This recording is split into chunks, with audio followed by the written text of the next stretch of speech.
not look good for him. 2v1 for Wei Xiao. Lee Sin very good in this situation if he can get his shield back up, but it just looks like he is crushed down under the fists of Diamond Prox there. Looks like Ocelot warding up mid. He has that double buff as he expended flash and pretty much everything he could in that last fight, Freak. You know, being that proud owner of Snakes on the Plane, you must have loved that fight. Hey, dude, I'm as much as I want to really root for Macnoon's Teemo here, being probably the biggest Teemo fan in the world aside from Jeff Ju, I've got to really say that it's nice having Cassiopeia do so well here. I mean, you know, you're right. I've got to be a fan, and I don't know. I'm conflicted here. These two champions, you know, really, I'm a big fan of both, and I'm actually conflicted. I don't know who to root for. Macnoon again using that super OP passive of invisibility by Teemo. Watch him. Oh no! He's in the ward! What are you doing? Eating all the fangs to the face. Teemo does not like snakes, if you did not know that. It's not in his lore, but it's like one of the secret lore passives. It's not passive. Like snakes. Hard counter by Cassiopeia. Hard counter. She cannot be blinded. She wants to blind. It happens. It happens. Okay. You know, Cassiopeia's twin thing actually works with Teemo's poison. Yes. So if you lane Teemo and Cassiopeia together, his E will trigger the reduced cooldown. Oh, Solar Flare! The sun is just too powerful! And so is Scumbag Krepo taking a kill from his team. Why would you do something like that? Because he wants more gold. That's going to hurt the game, though. No, it's fine. It's fine. It's 11 minutes in. We're really towards the late game. He's trying to help out Macnoon. They could be in trouble. No, you're good. You're good. So Voiboy still up in this top lane, though, trying to keep up there. Top lane Hecarim. Only 50 minions, though. He's against 60, though, so Wei Xiao having a bit of a better time of this one. We're just kind of seeing the matchup so far, but, you know, Macnoon, you're not doing Teemo proud right now, though. He's 1-6. He's got to make this happen. He's level 5 versus 8 and 7 here, and this is what he wants. That bait. They think they can get him. He's not going to do enough damage, though. He's Macnoon. What are you thinking? He's completely invincible. I mean, he's dead. And here comes Ocelot, even more pain. The rest of the team trying to show off Junie. Not liking his bait right now, trying to put a little bit of damage. But Ocelot now 8-1, really putting the stomp on the other team here. You really got to consider, Junie, you're in a dress. You can't be fighting wolves like that if you got 3 people around you. Nobody can run in a dress. He's going to learn his lesson off of that one. It's 17-6 now as we come 12 minutes into this. Both teams are just dead even at 20,000 gold and 14,000. And Diamond is getting crushed. Look at that damage. Scarra making things happen at Sejuani. There's one. But here's the team. Oh my lord! Can they do enough damage? They're pushing back onto Asa. Can they do it? No. And they're in illusion. He actually makes it out. Wish, I think, came out there from Junie. And now Krepo. Oh, Krepo, you are so dead right now. And that was all Macnoon. That was all Teemo right there. You know what? He came in very strong. It wasn't the Sejuani slow. It wasn't Wei Xiao staying on there and guarding. It was Macnoon there at the last second that made that happen. Teemo all the way, carrying this game out. You know, he gave them the 7 kills early on to give them some experience. Exactly. A little bit of extra gold, get them overconfident, and said, okay, guys, it's counterattack time. Captain Teemo's on duty. Pin this one out. It really correlates to the way you play in Lane Freak. Yes. Feed the lane, and then just get it back. Exactly. Fake the person out and steal all the money away. They're worth more gold that way. They are. That's how you win the lane. I just play for late game. Play for late game. The very late game. The very late game. It's okay, I play AD carry. All I have to do is farm minions, right? And then I win the game. 13 minutes in, Dragon was taken quite early in this one as the objectives are kind of just wild right now. Macnoon, that's not enough time to disappear, buddy. He does throw down a ward. It's going to get hit up, and it looks like he may go down here. Macnoon is going to take another hit, and he can't find his way out. That move speed just not helping him out yet. And they're just going to get the Dragon off of this one. Or sorry, I should say off the back of this one. Yeah, right off the back. Channel My Inner G-Man. And they're coming in here, and it looks like it's just about to go down. So this is really cheeky from the Western team overall, but it looks like they're in good shape. They're going ham on that Dragon Freak, and they just took it out so quickly right there. You do have a teleport on Voiboy. We've only seen that a few times, but that teleport is going to be huge, especially when he's a horse. I don't know how that follows. I can't actually pull anything out of that one, I'm sorry. I was going for a Channeling's Inner CLG where all I do is run teleport in games, but I got nothing. I'm sorry. I can't make fun of Void, but he's doing actually pretty fine despite getting camped. On to the next one. Still, the blue team here really camping out in the mid. Junie getting caught again. Illusion, though. It's a bait. He's going to jump onto Ocelot. Can they get the kill? Ocelot's taking so much damage. Oh! Nice ult there from Chaos, and now let's see what happens next. Here comes Tryhard Chaos into the fight. It looks like he's doing so much damage from the other side of the wall. Nobody sees him, but they're firing away. The offensive arcane shift in, and Illusion just keeps taking shots to the backside. Not going to be able to sit for a week after that torture. And we are seeing Wei Xiao now. It's Voiboy. Horse chasing man. Man may kick horse. What are we going to have in this fight? Here comes the Teemo, though. It's all Macnoon. And he comes up with another one. Macnoon putting his team back in this game slowly. Oh, he tries to, he stealth, but Diamond is right there. Oh, man. I would probably call Lee Sin a counter to that invisibility. It's actually really just screwed him over a number of times this game. This is not the best for Macnoon. Which actually tried to jump to a minion and actually kills it with the Sonic Waves. They can't jump away just yet. Oh, Krepo, swing the sword! Krepo, where are you going? You have a teammate. Oh, beautiful Zenith Blade. Diamond just missing. He's just, where are you taking? Krepo, you're taking a turret, bro. The exhaust is down. There we go, kicking him back. They finally get the kill. Lee Sin on Lee Sin action with a little bit of Leona. But here comes Illusion off to the side. He might wait for his team and try to jump onto this. Oh, he gets caught by Diamond. There's his spell shield, blocks the first bit, but a stun is underway. A slow as well. The fear only going to buy a few seconds. Oh, man. Gets healed by Junie. Soraka still the dive under the turret. Diamond is doing so much damage. He's not dead yet. He's still pushed them away. What is he doing? Oh, it's Ocelot. You're so dead. Oh, Ocelot. See, when you're in a fight like that, give the guy a fighting chance. You know, he valiantly went down, but Ocelot just coming in, throwing snakes everywhere. Come on, Macnoon. Nobody likes, Macnoon, a beautiful dodge. He's in the bush. He's out of the bush. What is he doing? Oh, my God, there are no bushes on that side of the tower. He's got to be careful. Getting hit by Solar Flare. Krepo just outside of range. And Macnoon taking that Solar Flare says deal with it. Man, they're going to be okay. We saw Scarra come up to try to help that one out. He's going Magic Pen, actually, on this build. Oh, the flash ult from Asa.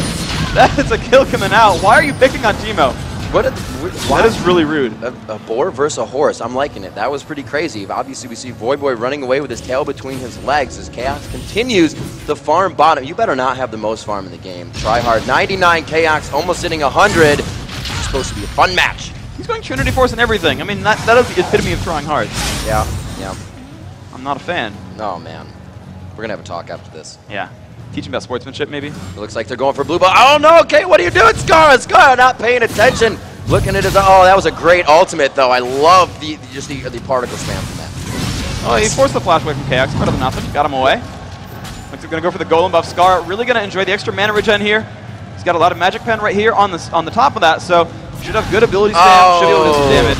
Macnoon getting caught again. So much pain onto him. No way he's getting out of this one. It's a mushroom down, but won't even break the shield from Diamond's Diamond's Lee Sin. So Freak, I'm going to go ahead and say he wants to avoid that from now on. He's now 2-11, and really that second number, you want it to be a little bit lower, like you're playing golf. Right now, he's kind of bogeying each hole. He's not really making it in clear. Good pushes, though. Looks like the blue team a little more set in their ways and what's going on. They're kind of using Macnoon to feed off of right now. Scarra trying to come out, put a little pressure, Permafrost on as they color all over the rift. Look at that, beautiful blue waves everywhere.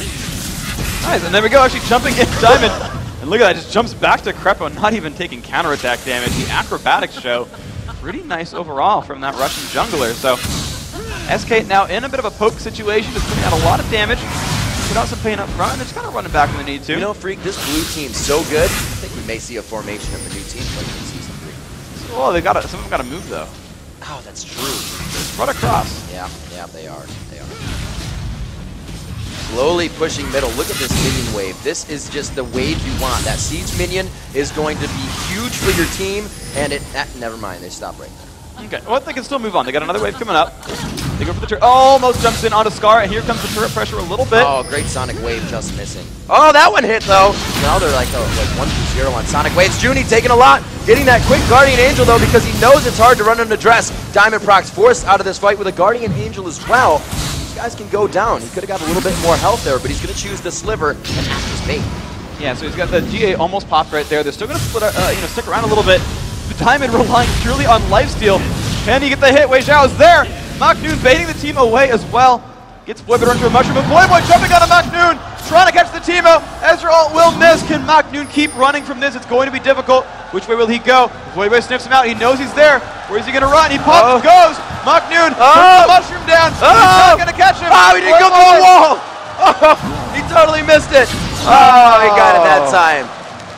Even a blind squirrel finds a nut. Never mind. Never mind, because Teemo's kind of a squirrel. But we got another aggression here. Krepo way in front of his team, lets up the stunt on the Junie, and look at that, just crushing Soraka's health bar. He's going to revive. Let's see what the team does off of this. Scar is there to support Junie, back up at half health. A little bit of poke, though, coming out. A lot of pain from Ocelot overall. Wei Xiao off on the side, gets spotted. Nice Q there, and they're going to jump in on the Scar. This is going to be really, really painful. That was a perfect one. You really want to initiate on a Scar. He's not tanky at all. You can see how little damage he's doing back to the team, but actually, blue team is really getting taken out in this one. A lot of the health bars from red falling on this fight. Diamond Procs coming in, flying from the side. And these guys really, they want to engage here. Having that gray screen is what you want, so they're looking for that. They got 2 on the side of blue, 1 to Krepo. Krepo's really been stealing kills from his team, so they're more than happy to see him go down. Yeah, I mean, really, it's, Scumbag Krepo stealing the gold away from his teammates. And so if he's dead, if he's off the screen, he doesn't get your kills anymore. So I think the blue team in general wants him to go down, and then that way they can make sure the gold goes to the right targets overall. Logic over emotion. Macnoon still going Metal Gear Solid. He's going to try to find something to find, looking for something in the jungle, kind of sneaking around. He's got a Zeal so far, might add some more, but he's going to find Voyboy. Let's see how this duel goes. He's about 4 levels down. Who's going to win this fight? Oh, Voyboy does have abilities. He's used his ultimate to get out. Afraid. I think he can go right at Macnoon. Do it, man.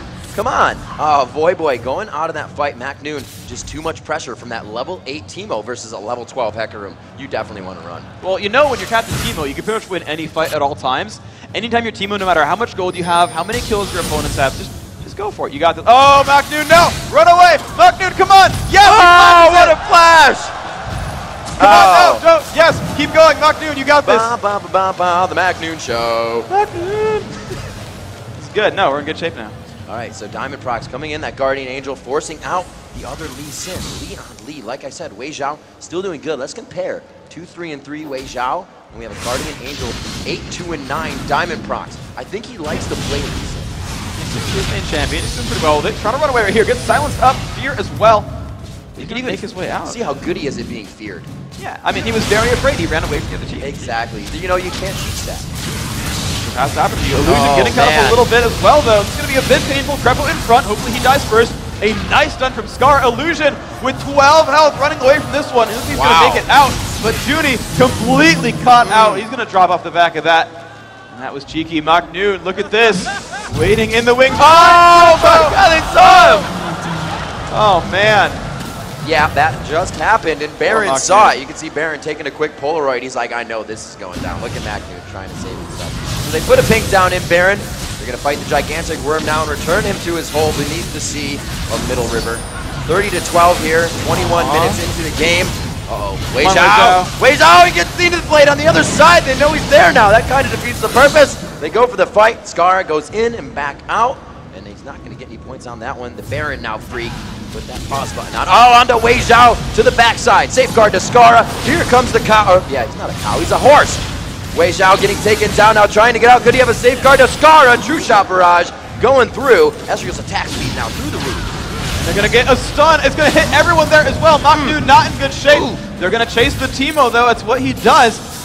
Ocelot on the back doing a lot to Junie now. This is not good for him. Look at that pressure.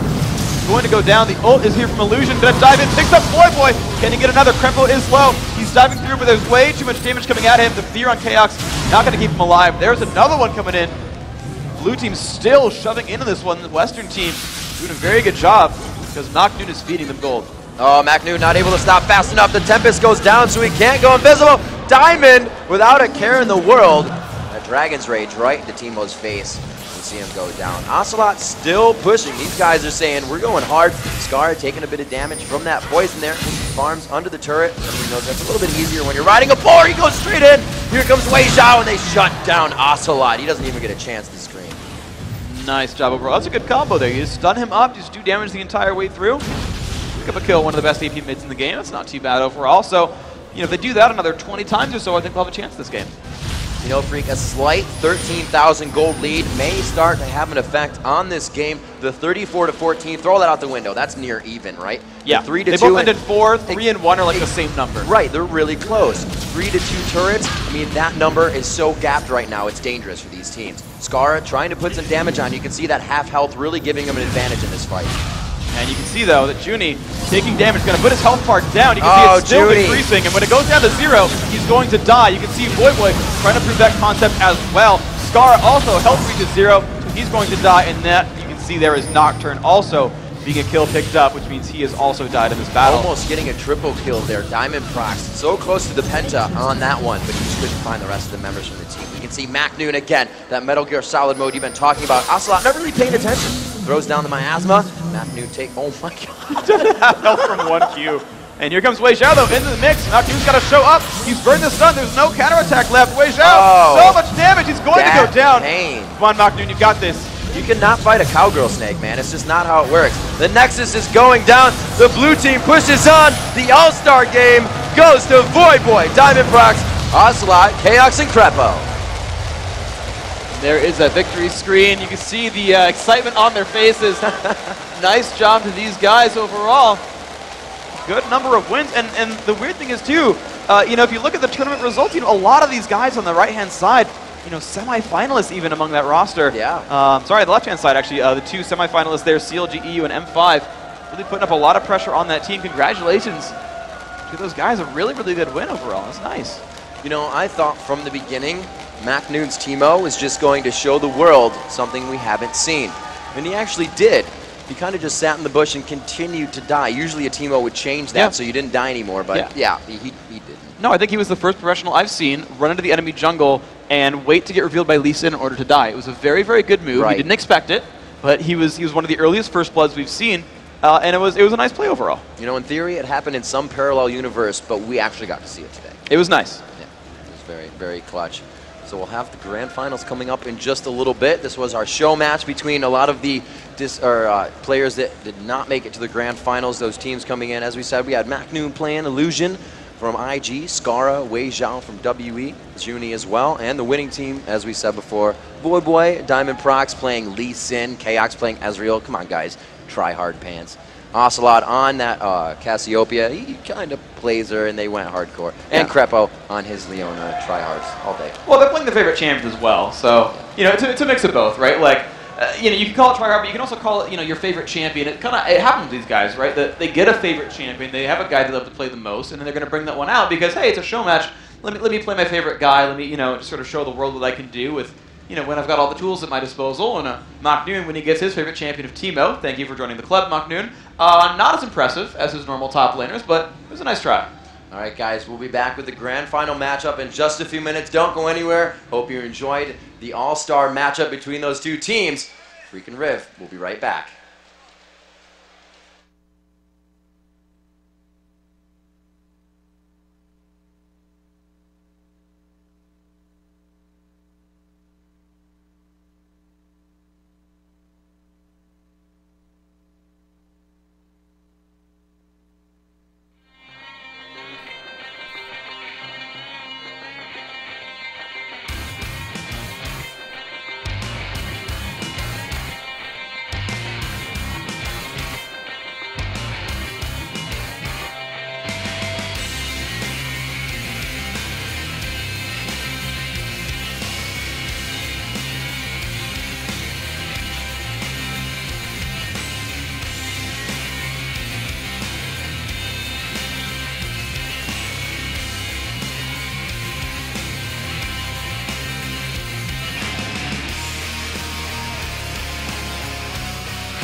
I'm DJ Wheat here at USC's Galen Center in Los Angeles, California.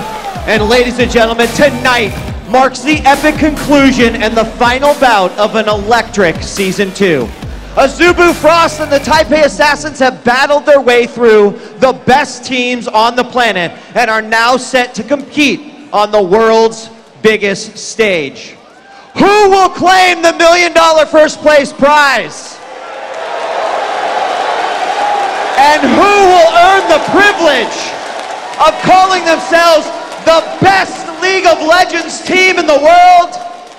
Ladies and gentlemen, the wait is over. Get ready for the Season 2 World Finals!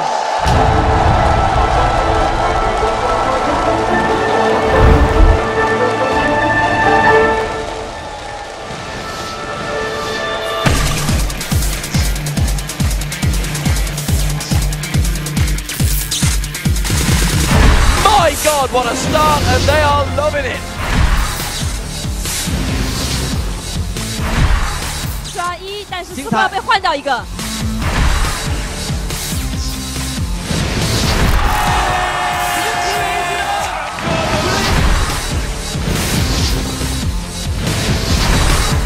This is insane. Securing themselves into the World Championship. One more shot to go. The next is full.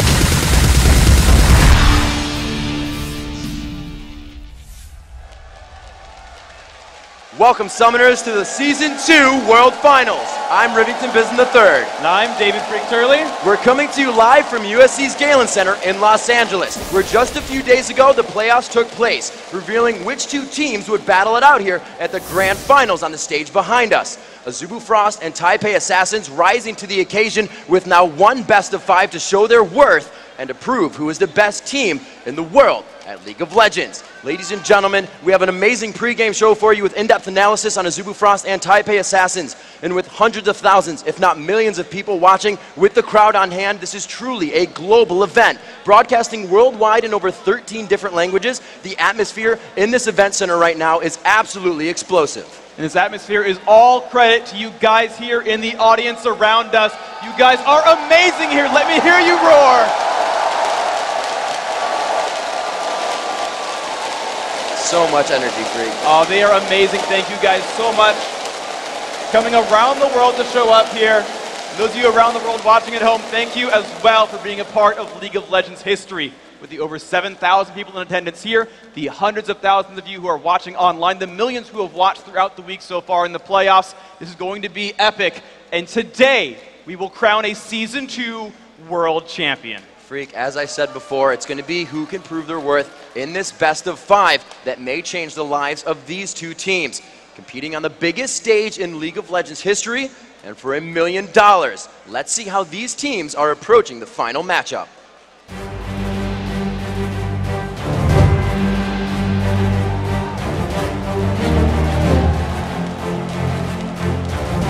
今天的比赛会是应该是电竞历史上最大赛事奖金最多的一次，然后也是全世界最多人观看跟注目的一场战斗，然后我们很期待。 정말 기쁘고요. 이거 살면서 정말 이런 기회는 흔치 않다고 생각하는데 정말 열심히 하겠습니다. 千万不要舍，千万不要舍，他们打赢 M5 基本上全世界所有队我们应该都可以打得赢。哇，基本上一点都不紧张了。아 처음엔 그런 줄 알았는데 지금은 좀 아닌 것 같아요. TPA가 전력을 숨겼던 부분이 확실히 있긴 있어서 좀 다른 팀들을 방심하게 했던 것 같고 저희는 그렇게 방심하지 않고 저희도 전력을 다해서 상대를 할 겁니다. 直接回答，对我来讲，荣耀是最重要的，因为在这场比赛，我们经过这2场战役，不断证明 TPA 的实力，然后一直到接下来的冠亚军赛，我相信我们一定可以带给全世界的观众跟全世界的粉丝更多对于 TPA 的信心。 TPA가 좀 정말 전략적이고 굉장히 좋은 팀인 건 맞지만 저희가 뭐 그거에 대해서 두려워하지는 솔직히 않고요. 이제 앞으로 열심히 준비해서 좋은 경기력으로 보여드리겠습니다. 我觉得我们只要全力以赴就会赢的。 Do the same thing. 最大的敌人是自己。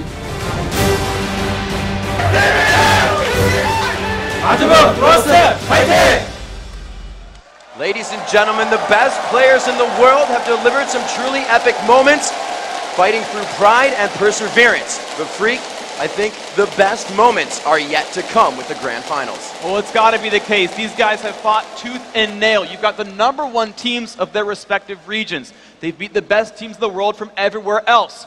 And now you've got clearly the best 2 teams in Asia and the best 2 teams in the world. Every strategy here to be revealed, every hidden champion, every hidden tactic, a year's worth of research, it's all come down to this. Now I just say these are the 2 Asian powerhouses. First off, Zebu Frost from Korea, and of course the Taipei Assassins. So let's put these guys head to head, and we're going to start with their support players.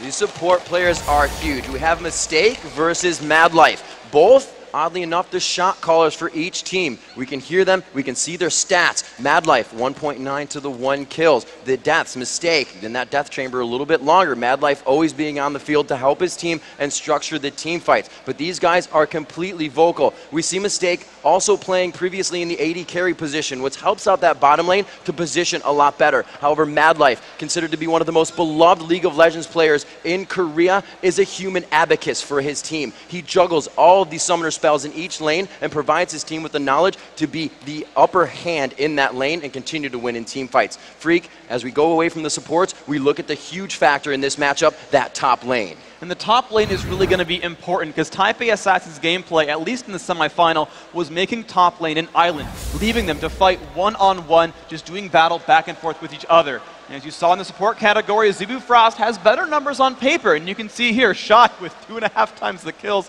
a few more deaths, but overall, these guys are both just phenomenally good players. Stanley's been called the best player on Taipei Assassins. Shy, he had big shoes to fill, becoming the new top laner for that summer season, and so far, he's been absolutely phenomenal. He's been breaking that game apart for Zebu Frost. You're going to have a giant, set of playmakers here in that top lane. Now, are they going to be an island and go head-to-head the entire way through, or will that team support them? We're going to find out today. And Freak, as we move on to the next lane, the mid lane, which will probably prove everything for these teams, and it's one of the biggest matchups. Rapid Star going head-to-head versus Toys. Toys very well known for his Morgana play / AP carry champions with good skills, or with skill shots in general. His movement and style of play is like none other, and he is a formidable AP carry mid, and he actually used to, we'll see in the videos before, talk about Mac Noon and how he has helped in his gameplay.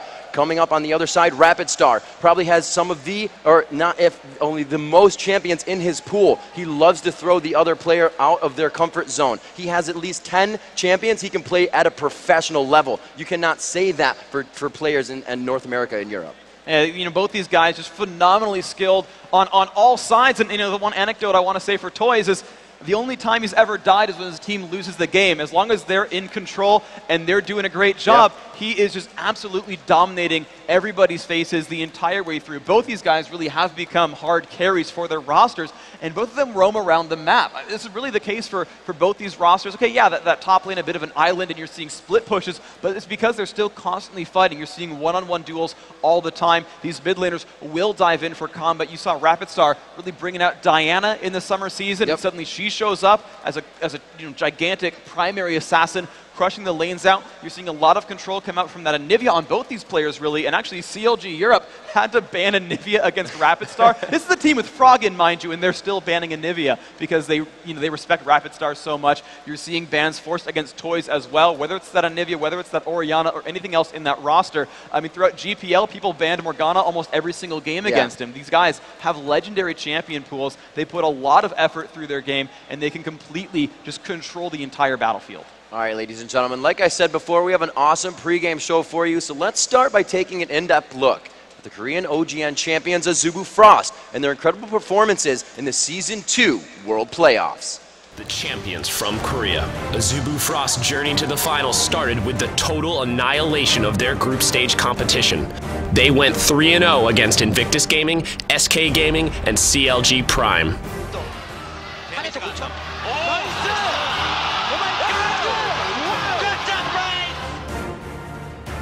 In the quarterfinals, they faced off against Team Solomid, the #1 seed from North America.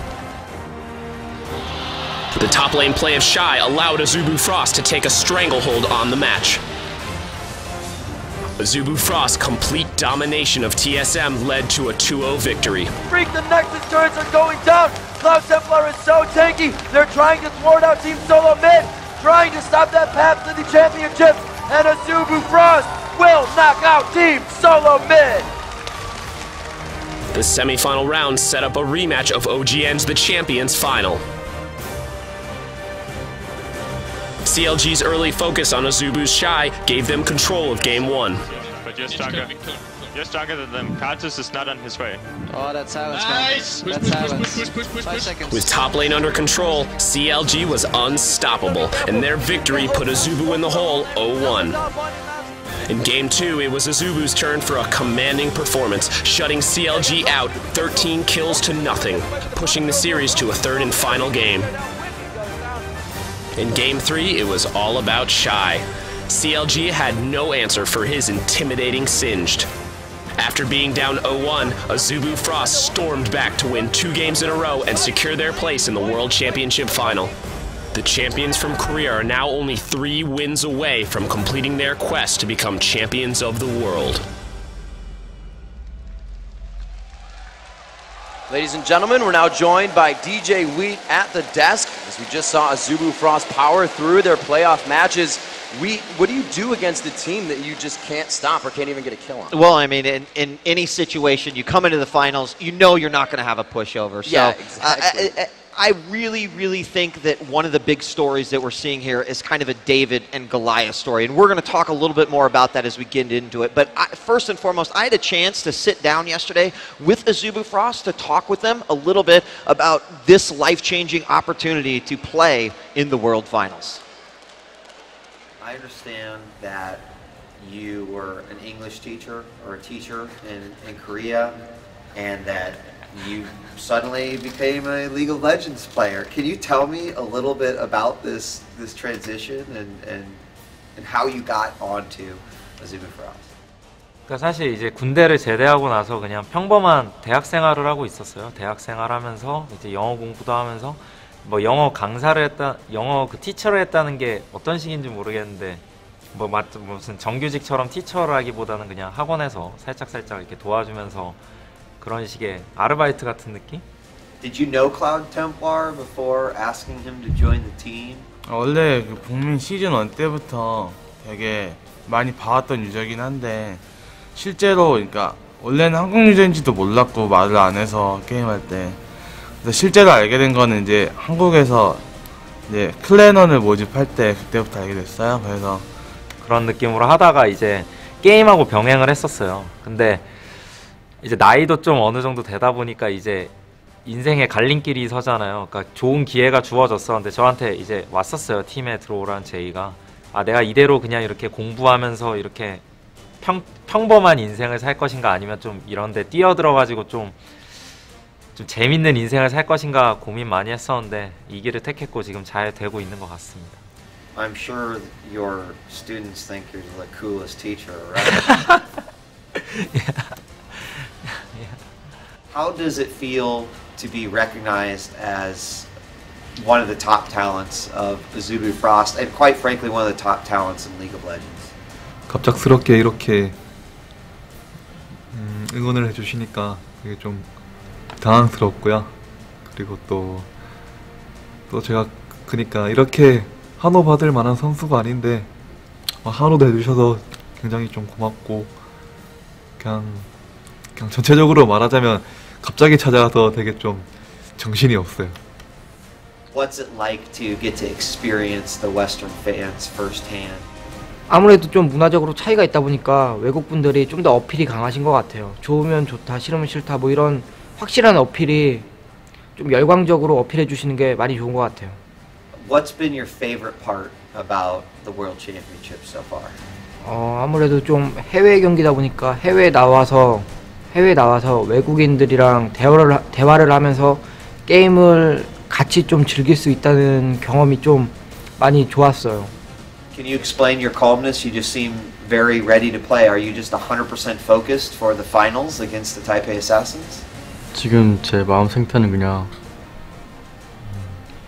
세상에서 할 수 있는 마지막 게임이 내일이라고 내일 그 결승전밖에 없다고 생각하면서 마음을 다잡고 있고요. What does it mean to you to be on the biggest League of Legends stage for the biggest prize that we've ever seen? 정말 선수로서는 좀 최고의 의미죠. 자기 인생에서 계속해서 기억에 남을 그 정도의 일인 것 같아요. So you envision yourself standing on the stage, holding the Summoners Cup, and being the victor of the Season 2 World Championships? 예, 뭐 매일매일 상상하고 있습니다, 사실. 여기 월드 챔피언십 참가하기 전부터 매일매일. You know, guys, something that always strikes me with these, the fans absolutely loving it. Something that always strikes me amazingly about these players is that when they're fighting with tons of pride and willpower, and they still want to win, but they remember the fans. They remember that they still need to put on a good show, and it's going to come out for them in the best way possible as they just mentally focus on, as you asked them, holding the cup on the stage. Yeah. If that comes to fruition. And I mean, that's something that can power a team through the finals. I mean, quite frankly, the energy in this room is absolutely astounding, and that alone, being a champion and knowing what that feels like to stand up on the stage, $1 million is at stake, and the Summoners Cup. So there is obviously a lot out there, and we got some really phenomenal insight, and I think my lucky stars, every time I get to sit down and talk to like top tier players and teams like that, there's a lot of additional things that make their story really unique. Take, for example, Azubu Blaze, not here, brother team, they practice with them all the time. It's really interesting because they all say we're fighting for Blaze just as much as we're fighting for Frost, and that sort of team camaraderie, it's very obvious and evident throughout all the players on Azubu.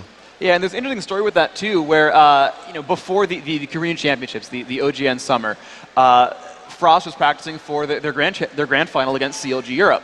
And Blaze, they were the current #1 in the Korean rankings, right? And the way the Korean circuit worked was the #1 team, whoever got the most circuit points, was auto-qualified. And Blaze knew if Frost wins this final, if Frost beats CLG EU, Frost goes in without a qualifier, and Blaze has to play through that Korean circuit and qualify. And the thing is, Blaze lost a sword. Basically, Blaze, by practicing with Azubu Frost, knocked themselves out of the World Championship. That's that kind of camaraderie with these teams. And they honestly, it doesn't matter. They're saying that they're playing for the glory, if you will, of the entire team, and I think that's really phenomenal. But you mentioned, Freak, that they came off as champions, and that was one of the questions I asked him. Is that, frankly, does that give you any additional motivation? Does it give you any additional confidence? They said, absolutely not. We'd rather go into this game thinking we are not champions and we have everything to prove on that stage. And I think that's a really healthy attitude to walk into a finals, especially versus a team like TPA. Freak. Along with being able to practice against them, but having them as brothers as well, how does this affect Azubu Frost as a team?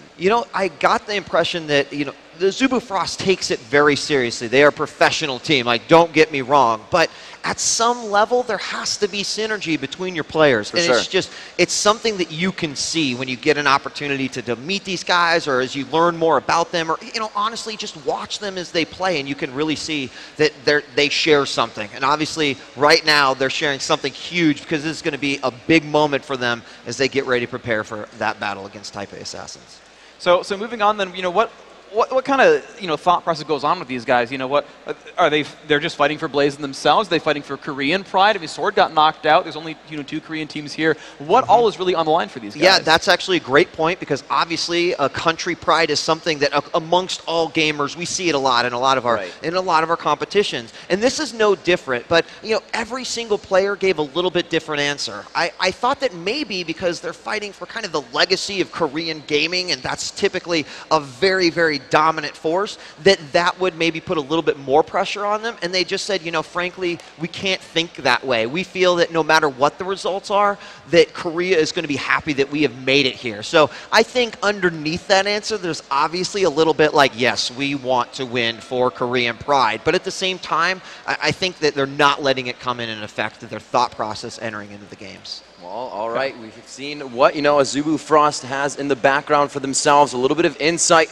And now let's see, you know, what Azubu Frost must do in order to secure a victory here at the World Finals. It is going to be a best of 5, so there is some time for Azubu Frost to come back from that first game problem that they usually have in a best of tournament. So the first key to victory for them is really going to be help out Cloud Templar. The Cloud Templar is the team's jungler, and if you look back at the semifinal against Counterlogic Europe, he got up a number of levels over Snoopy. The jungle invasions and then just the gameplay from there really set him up for victory. And that's kind of how these teams work, is junglers are big playmakers, they get the ganks going, they kind of control the early and mid game themselves, and actually more recently junglers have been playing the main initiators. Malphite, Skarner, Maokai, guys like that who will start the fights. So the team has to get there and get Cloud Templar ahead early, and if they can do that and push him forward, he's going to control the rest of the game for the team. Well, that controlling of the game is something they've had to do many, many times, again, being one of the teams with the most big game experience offline and being so exceptional in those team fights. They need to use that experience in those team fights to really pull through with mechanics against Taipei. This is a team who's played so many major tournaments. They've got a lot of experience playing, you know, with everything on the line, close to elimination. You look at their games against Counterlogic Europe, where they were down 0-1 and then came back to win the 2 in the semifinal. You go to the OGN Summer League, they were down 0-2 and then came back to win the final by taking 3 games straight. So not only are they going to be able to sort of keep themselves up with the pressure, but also that team is so well rehearsed. They've played so many games together. This team is just so experienced in tournaments that they've got such great team fight presence that these guys will be able to take it to the mid game or take it to the end game and just turn it on and just show up as a team and kind of turn any game around. So expect to see them just sort of group up when it kind of counts the most and just work as a team and make that happen. Just, you know, based off of what you just said, Freak, one of the things that they said is that they feel like they can dynamically change to their opponent. And you know, that experience, I think, tells that tale quite a bit. Yeah, exactly. And the third key to victory here coming in for Azubu Frost. Freak, it's going to be big. We talked about it in the lane-to-lane matchup earlier. It's kill Toys, win the game. Yeah, Toys, you know, we said the stat in the pregame show where the only time he's ever died was when he got first blooded by M5 BenQ in the semis, and they ended up losing that match. Yep. Any other time that they've won the game, Toys has been pretty much untouchable. He's been such a dominant force throughout this game that he's been safe the whole time. He's been putting down crowd control. He's been letting his team win. They've got to put some pressure on Toys and kind of screw him up a little bit. Right? Again, the only time they lost was when they actually finally did screw him up, made him make a couple of mistakes, got him down and behind a little bit, and they carried that through. So they got to put some early pressure on Toys. And before we jump into Taipei Assassins, let's actually head over to the lovely Rachel Seltzer-Querico, who's down on the arena floor with some excited fans about the match.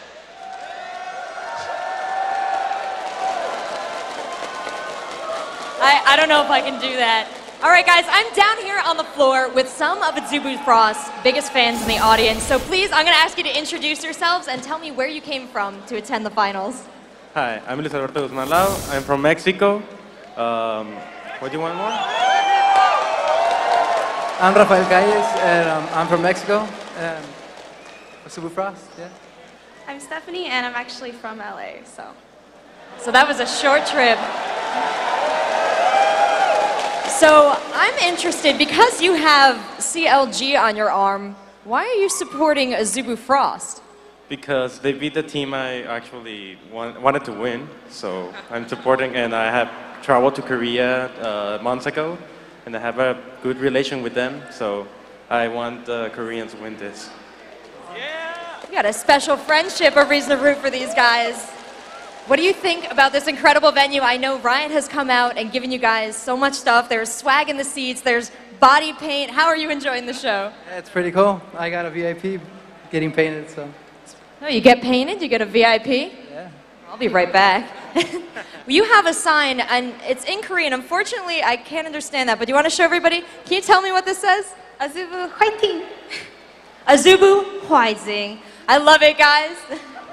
So we have some very exciting games here, and it's a very close match between Azubu Frost and Taipei Assassins. I'm taking bets on the side stage. You can meet me with your cash over there later, but tell me now, what do you think it's gonna, what is the lay of the land here? What do you want? What's the final score? 2-1. 2-1? Well, that's not gonna be good for a best of 5. Superfrost gonna take it all the way. Oh, a 3-0. What about you? What do you think? It's going to be pretty even, 3-2. All right, that's very fair. Well, we're going to toss it back up to the guys at the desk, get a little bit closer to getting this game underway. So, guys, thanks so much for the support. It's awesome being here. Thank you. Such an amazing crowd. Thank you so much, Rachel. Over the course of the championship, ladies and gentlemen, we've been asking you to send us your questions, and we want more of them. You have not sent us enough. You're not doing your job. We're going to start getting angry. Hashtag LOL Worlds. You sign up for Twitter. You get on Twitter right now. God, they're going to love me for that. But make sure you get on Twitter. Hashtag LOL Worlds. We'll be sure to answer your social media questions later on the stream. And you may even get your Twitter name on the screen. You'll probably get flooded with friend invites. So that's what everybody wants, right? Yeah. You'd be like Man. Freak and have Followers. like 50,000 followers. 43. Almost there. Close We'll just enough. round up. Coming up after a short break, ladies and gentlemen, we have an exclusive video made for the World Finals by a fan favorite League of Legends content creator, Donkey, and a closer look at the Taipei Assassins. But first, we caught up with Azubu Frost as they made their way around Los Angeles. Don't go anywhere. We'll be right back. America is very bigger than Korea, so it's just hotel and practice room and hotel and practice room. That's all. We don't know exactly where is place, and we don't have enough money, and yeah, and our English skill is not good. So 오늘 경기랑 오늘 뭐 할 거냐고 물어보고 놀고 먹고 게임하고. You just wanna eating and yeah, just nothing. Yeah, eating and game. We found Chinese food, so their place is similar with Korean food, so really good. Yeah, fine. We are relaxed, very relaxed. Yeah.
Blood for Noxus. Minions have spawned.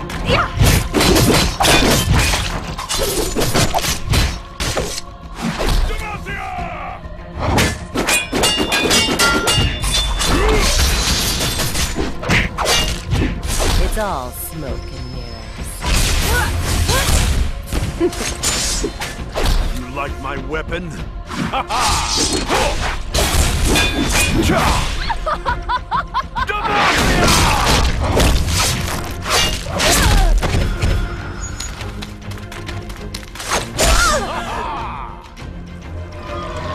Kneel before Vlad.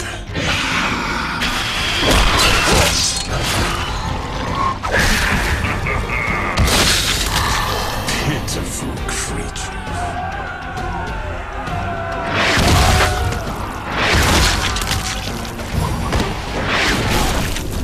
Assault from above.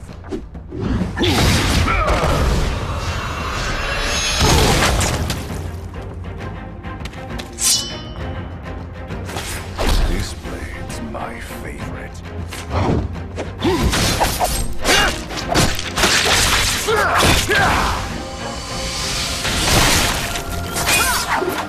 I never hold back.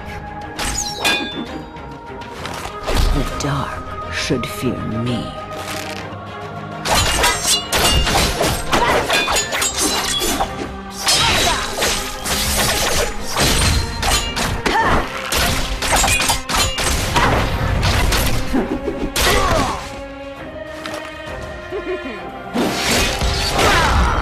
Witness true strength.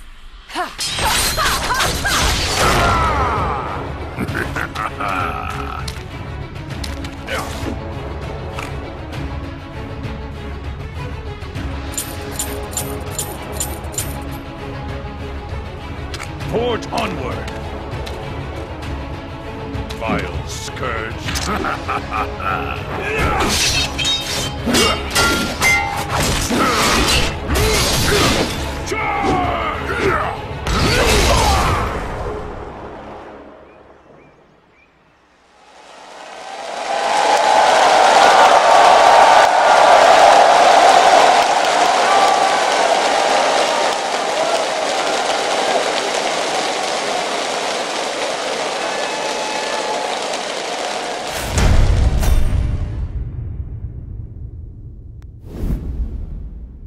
Hello there. Today we observe Olaf in his most natural of habitats, the top lane. Oh, here's Garen. Today we observe Olaf in his most secondary of natural habitats, the bottom lane. And already we're seeing action with Janna's amazing tower dive, and Keenan attempts to run away.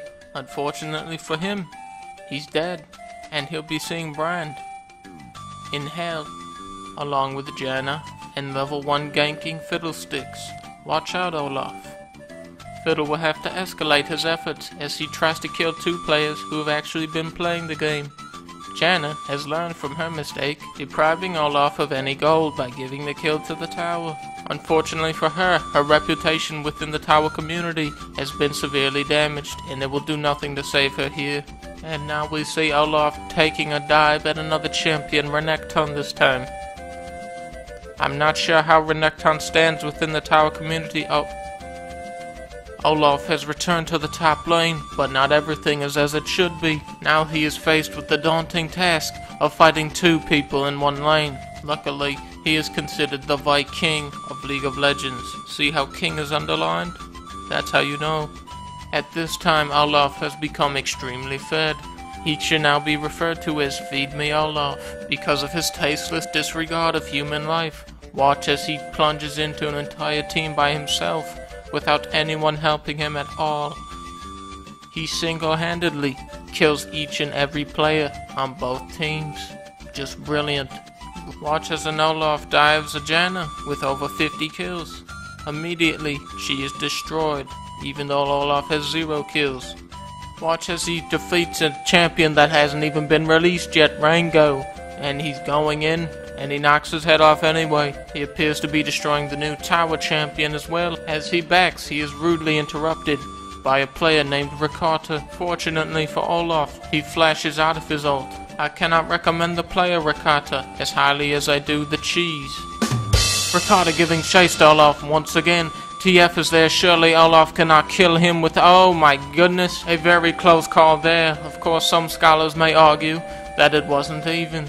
And now we see Olaf in the fight of his life against Keenan. Who will come on top in this battle of titans? Keenan's going into the bush. It's anyone's fight. Oh, and that is why Keenan is considered the fucking filthy whore of League of Legends. Welcome back, everybody. How about that donkey? Ladies and gentlemen, we love to give to you guys, but the League of Legends community gives back in spades, so we'll try to catch up soon. But we have more matches to talk about. Obviously, Olaf isn't the best right now. We saw Kennen getting the last kill. So let's just move over to Taipei Assassins. Coming into the World Championship, many of these guys, or the fans in general, wrote off Taipei Assassins as the underdog, who simply just dominated a very underpowered region. Ladies and gentlemen, they have proven otherwise here, the championship playoffs. Let's take a look at some of the best moments from Taipei Assassins' thrilling run here to the World Finals. The road to the finals was not an easy one for the Taipei Assassins. After receiving a bye into the quarterfinals, the Assassins took on Korea's Najin Sword, who were led by superstar McNoon. But the Assassins sport a rising star of their own, Toys. Toys' exceptional play on Orianna allowed the Assassins to steamroll Najin Sword, sweeping the series 2-0. In the semi-final round, the Taipei Assassins were up against Moscow 5, the #1 team from Europe, and the odds-on favorite to win the World Championship. An early lane swap by the Taipei Assassins sent 2 players mid versus M5's Alex each, but that tactic proved costly for the Assassins as Alex's Evelynn was deadly. Game 2 featured Toys on Orianna, and as he showed in the quarterfinals, that's a pairing that cannot be stopped. The Assassins rolled to an easy victory, giving up 0 towers to M5 in 28 minutes. In the do-or-die Game 3, Toys continued to make clutch plays, this time stealing Dragon. This is not looking good for Moscow 5. TPA controlled the rest of the match, and they shocked the world, defeating Moscow 5 to secure a place in the World Championship Final. Taipei Assassins look to take down the last Nexus turret, and they will drop Moscow 5 from the League of Legends Championship playoffs. In what they hope to be the last underdog match of their careers, the Taipei Assassins will look to defeat Korean powerhouse Azubu Frost and bring the Summoners Cup home to Taiwan. And gentlemen, there's absolutely no doubt that they have an interesting road. They fought a very, very interesting set of battles between the playoffs. And yesterday, just like Azubu Frost, I got the chance to spend some time with the Taipei Assassins. And with the help of a translator, I got their thoughts on how playing in this World Finals could impact their lives. Can you guys talk to me a little bit about your origin story, how the team was created and the start of the Taipei Assassins? 然后我们代表台湾参加2011年的 WCG， 然后在之后我们获得 Garena 的青睐，然后签约而成为 Taipei Assassins TPA。之后在4月1号的华山记者会正式对外宣布成为台湾第一支职业电竞队，也在之后的4月中旬，然后加入了 Toys 跟 BB， 然后也就是现在的 TPA 7个人的组合。Was leading up to your match with M5, and there were many that said M5 is going to be able to take this one. Even how did that make you feel going into it? Did you also fear M5? M5 is like our mentor, and we respect them a lot. We watched a lot of their videos and stuff, and we found their weakness. And then we put that into our strategy. So many consider the Taipei Assassins to be the underdogs of the competition. Some have even been quoted as saying the dark horse of the competition. Do you agree? Are you the underdogs in this competition? I totally agree. Cause just looking at our online tournament records, it's pretty bad. So basically everyone will think we're not that good, but we are here to prove ourselves. Can you tell me a little bit about your relationship with Najin Swords, McNoon? 其实这个是一个很久以前的故事啊，就我有在我 Facebook 上面有讲到这个故事，在打Najin之前，然后在1年前我有认识一个朋友，我那时候 Season 1在美服打，然后刚好到了2000分。然后我觉得自己很强，然后就有点自大那种强。然后我朋友他认识 McNoon， 然后他介介绍美怒给我知道，然后我的朋友就问我到底要不要跟美怒对线玩玩看，然后大概打了3场吧，我每一场都被电到体无完肤，然后我那个时候才跟自己讲说，其实很多人比你还要强，然后我下一年我一定要打到跟他一模一样，比他还要强，然后到真的来这边比赛，我又知道刚好遇到美怒，我就在 Facebook 上面说我会尽力以为我会打赢他这样子，结果也是刚好打赢，就是这个是对我自己来讲是一个很大的证明，因为他算是让我有非常大的动力去学习更多英雄联盟里面我不知道的事情，所以他其实算是一个很大的转折点，让我变强。Say, what's been your favorite thing about the World Championship event? 我最喜欢的应该是，当我看到决赛场地那盛大的场面，然后以及那将会是我们的舞台的那个心情，我们就是前所未有的大场面这样子。好，大家知道怎么办？就这些跟在台湾很像，就是人们会因为你们的表现，或是因为喜爱你们的游戏风格，然后而去支持你们。然后对于我们来讲，我们很像明星般的受到明星般的对待。然后我们也很真心的谢谢你们可以这样子支持我们。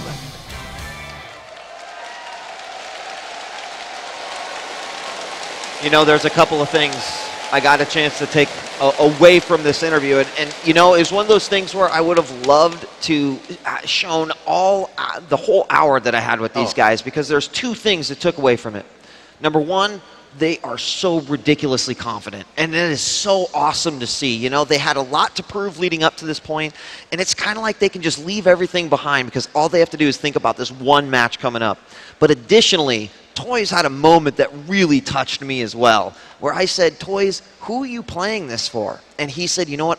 Everyone. And what was really touched me about it is that he did not speak in Mandarin, he spoke in English, and he said everyone, my team, the fans, the people who play this game, and it was really awesome to see that passion just in his eyes. We have a great quote here coming up from Toys that he said after their Najin victory, I'm at a loss for words. For me, the nobody, I've proven something. Mac Noon came over, gave me a hug and said quietly, I'm very proud of you. That just sent me over the top, he said. I consider Mac Noon one of my mentors, and regardless of who won, he is still one of the players I respect the most. As well being said, it's absolutely amazing. You can see, it's just one of those things that even comes into play. These players remember each other, win or loss. They are behind each other every step of the way, even if they're fighting against each other. Yeah, these are friendships that you build just throughout your lifetime. I mean, even my start with League of Legends was came out through my own gaming career and the people I met and meeting Byronic Hero who worked for Riot and got me to apply in the first place. These are lifelong friends that you will just sort of make through your travels. And gaming, it ends up being a small world in the end. You sort of meet the same people over and over, and you just become more and more friends. It's nice to have these kinships built so early, and they're going to continue to grow throughout their lives. And another quote from Taipei Assassins as well. These guys completely ready for, as you said, the confidence they have coming in here. And they said, what's most heartening is that even when everyone thought you were just a nobody, we were able to make all this happen through our own strength. Undoubtedly, facing stronger opponents has only made ourselves stronger. Now, the world knows who we are. And you know what? I mean, we talk about David Goliath. We've heard this story told in so many different scenarios and so many different situations, but there is just no doubt, guys, this is a grand David and Goliath finish for Season 2. And you know what? David's pretty confident. Yes, I am. Yeah. Sorry, I had to. But it looks like Taipei Assassins have really armed themselves with slingshots here, and they're ready to take aim and try to knock out that competition. People really predicted that M5 BenQ Azubu Frost Grand Final. That was the prevailing prediction that I saw throughout the internet, talking to a lot of people overall, but you've seen TPA really show up, and it's crazy too, because if you told them 2 months ago, you guys, you're going to beat Sword, you're going to beat M5 BenQ, you're going to be in the Grand Finals, and no. They wouldn't have believed it. They wouldn't have. These last 2 months, They have put so much on the line. They have worked so much harder for these last 2 months since they got their gaming house, since they've been really practicing this hard, and they've really moved themselves, to the top of the pile and really could have proven themselves as a world favorite. They did talk a lot about the sacrifices that they had to make, Freak, and you know what? There was not a moment of regret. They said it's worth it. The reward, just being in this position, win or lose, it's just worth it. Every step, every little sacrifice they've made, they deserve to be up here on this stage, and it is the result of a lot of hard work. And so these guys are just phenomenal competitors. And speaking of phenomenal competitors, we've got another one on the panel with us. We'd like to introduce to the caster booth CLG's very own jungler, Snoopy.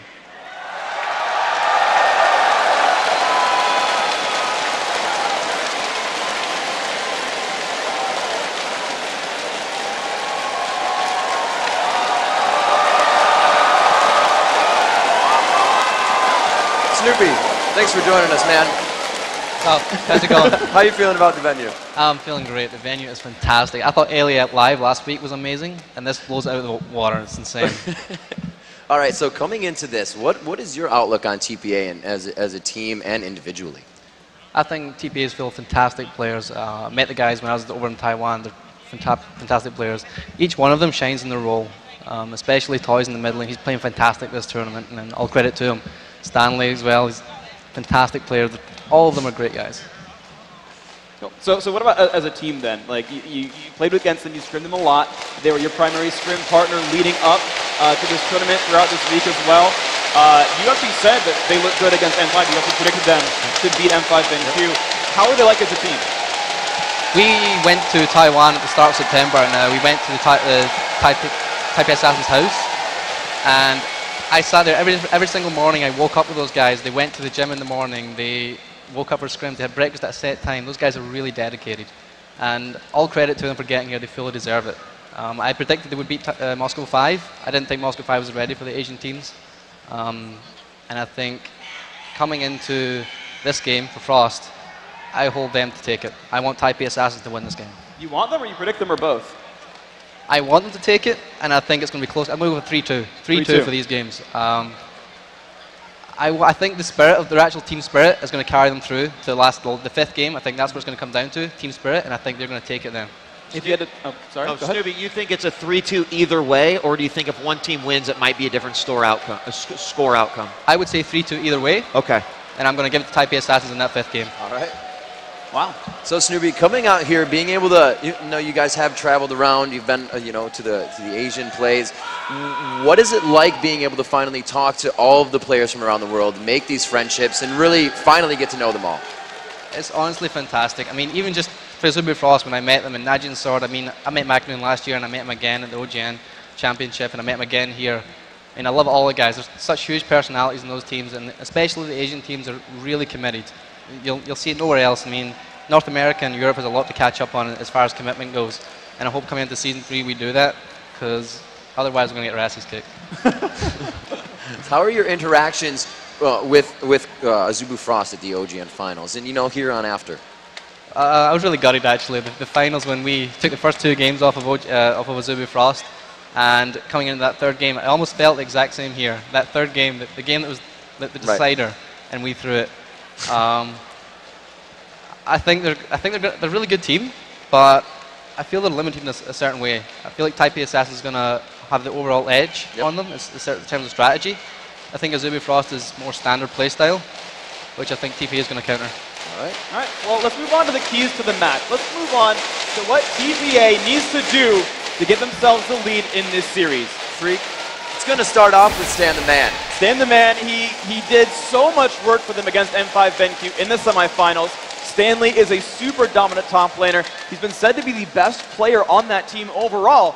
And, if they make that top lane an island, he needs to outlane Shy. He needs to crush faces. If they go for that split push strategy in any of those games, he's got to be able to hold his own. He's got to make the moves, get turrets down. And what really made it for him was that not only did he win his lane, he made 2 people go to defend him because he'd win any one-on-one of the match. So he forced 1-on-2s on him, and he'd get away, and he'd make 4-on-3s happen elsewhere. And the next key to victory coming in for Taipei Assassins is the 4-man strats. Well, it's that split push coming through where they leave Stanley alone, they leave him on that island, and they do 4-on-4s and 4-on-3s together. You'll see their team composition work as a 4-man unit, and Stanley's off on the side. And that, of course, depends on the strategies they go for, but I know they respected M5 BenQ's team fighting. You're going to see them respect Azubu Frost as well. They know these are the strengths of those teams, and as you saw in their interview, they'd research their opponent, they'd look at their videos, find their weaknesses, find their strengths, and play around those. So if they determine that Frost is all about team fighting, they'll make 4-on-5 splits. And the third and final key to victory, they need to get to the gears of the War Machine going, and they need to start early. Yeah, TPA, they are an early game powerhouse. You've seen them come out so strong in all the games that they won, making a lot of moves early on. Again, Frost, I think their power is in team fighting, so if TPA can start early and get those gears turning, they're in a lot better shape. All right, Summoners, we're only minutes away from the start of the World Finals. But first, coming up after a short break, we have a special video from a community favorite, Civ HD, and a final breakdown with Team Dignitas' very own Scarra. Stay tuned.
Spares. Heals. Heals. Spares. What would AP Zinzao do if he was in this game? I'd bet he'd spare a bitch or two, that's what AP Zin would do. Heals. Spares. Spares. When AP Zinzao rushed him and healing him to gold, he killed an over veteran Carmel wearing a full. When AP Zinzao was in base staking on towers, right click to activate his free elo shower. Spares. Heals. Heals. Spares. What would AP Zinzao do if he was in this game? He'd buy Lich Bane and carry you, that's what AP Zin would do. And since enemies didn't forfeit yet at 30 minutes long, he even got to buy himself a fancy Lebanon. And when Skarner came to chase him down, he still took him on, cause AP Zinzao doesn't take shit from anybody. So let's all open room page and make one for Zinzao. I'll spare some little bitches too, cause that's what AP Zin would do. Cause that's what AP Zin would do.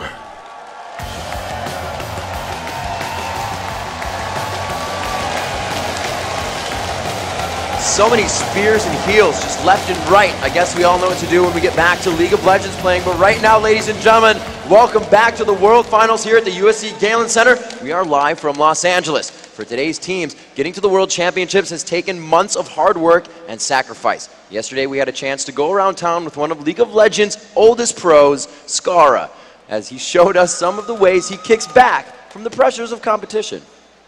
We're at the Family Arcade right now, and I haven't been to an arcade in a long time. I'm here in LA. This is one of the arcades we want to go to.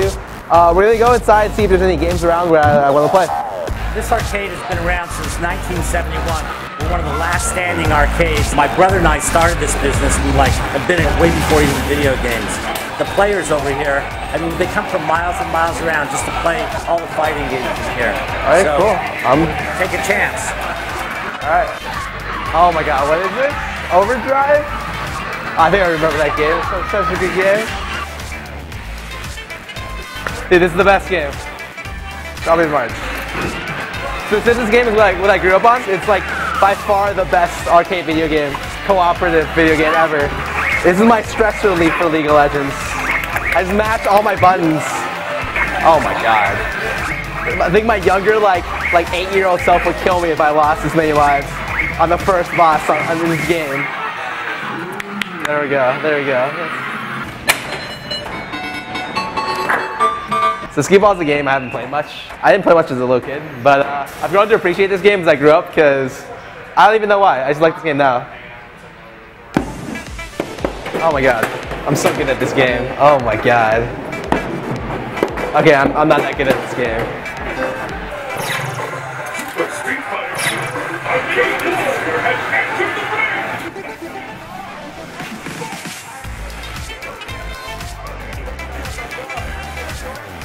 What? Oh my God, I'm so bad at this game.